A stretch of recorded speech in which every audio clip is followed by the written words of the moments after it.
Hello everyone, welcome back to my YouTube video, and today we'll learn about displacement principle. It's a very good principle and it's based on what we learned principle what we learned in our yesterday's video, or you can say the previous video. So what is displacement principle? It's actually a process, you can say. It's more like a more reactive species, or you can say an element, can replace less reactive species. ठीक है, and that can be atoms, right? It can be atoms. So how does this work? Let's just discuss it. अगर हम बात करें NaCl plus fluorine, हमारे पास आता है in the response NaF2 plus chlorine. अब if we look towards this reaction, हमें क्या हुआ, क्लोरीन जो है वो शिफ्ट हो गया, अलग हो गया, एंड फ्लोरीन जो था उसके जगह पे आ गया. ऐसा क्यों आया? This happens because of the reactivity. अगर हम बात करें पीरियोडिक टेबल की, तो वी नो दैट हमारे पास फ्लोरीन हो गया, क्लोरीन हो गया, they come in what groups? They come in group 7, right? They come in what? Group 7. हमारे पास फ्लोरीन जो होता है, what it is a non metal, and we discuss कि नॉन मेटल का जितना छोटा शेल होगा, ठीक है, वो उतना ही ज़्यादा रिएक्टिव होगा. ठीक है, तो हमारे पास फ्लोरीन जो है वो ज़्यादा छोटा है एज़ कम्पेयर टू क्लोरीन, तो this is more reactive and this is less reactive.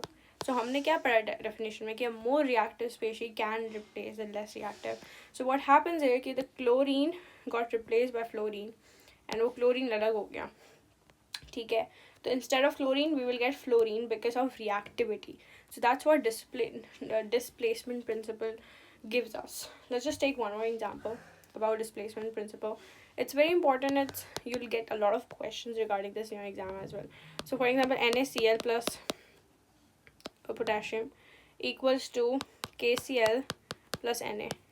अब if we look towards this, what happens is कि हमारे पास Na जो है वो पोटेशियम, Na जो है वो रिप्लेस हो जाता है पोटेशियम से. वाई? बिकॉज हमारे पास अगर हम पीरियोडिक टेबल चेक करें तो हमारे पास लिथियम आता है, सोडियम आता है, देन हमारे पास पोटेशियम आता है एंड रुबीडियम आता है. तो हमारे पास Na जो है it is less reactive, because हमने बात की है कि कितना मेटल्स के अंदर जितना बड़ा हमारे पास मेटल होगा वो ज़्यादा रिएक्टिव होगा. So it's less reactive and potassium is more reactive. So less reactive will replace more reactive, and that's how displacement happens. ठीक है, so it's all based on the reactivity that we learned in our last video. Now let's just discuss alkali metals. Alkali metals are what? Let's just get done with this. Alkali metals are actually group 1, ठीक है, जो हमारे पास periodic table के अंदर है, and group 2 को हम alkali earth metals कहते हैं, and this is because of a reason which we will learn in our more videos.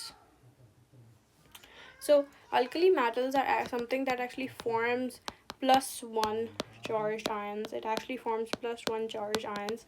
For example, sodium हो गया, it actually forms +1.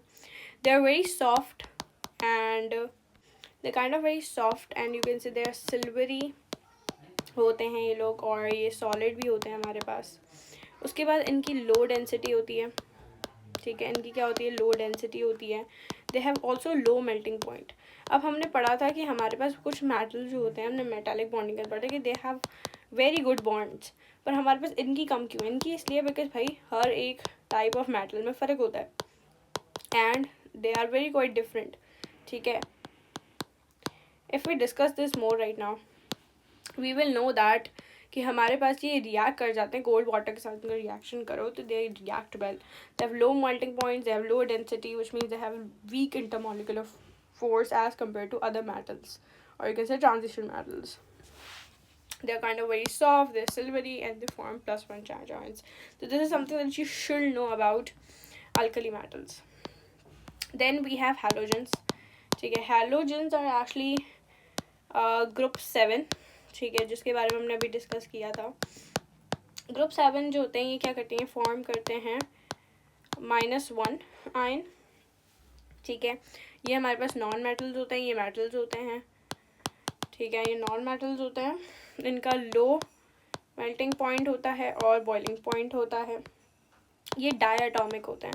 These are diatomic molecules. What I mean by diatomic molecules is that they are stable when they are two together. जैसे chlorine आपने कभी अकेला नहीं देखा होगा, आपने हमेशा क्लोरीन क्लोराइड देखा होगा जब दो क्लोरीन साथ मिलते हैं। फ्लोरीन तो Fl2 होगा, सॉरी F2 होगा। एंड अगर हमारे पास बाकी आ जाते हैं ब्रोमीन है तो वो भी 2 होगा। ठीक है, तो ये डायटोमिक होते हैं, ये मॉलिक्यूल के फॉर्म में स्टेबल होते हैं, उनको अलग लिखा जाए तो वो सही नहीं होता।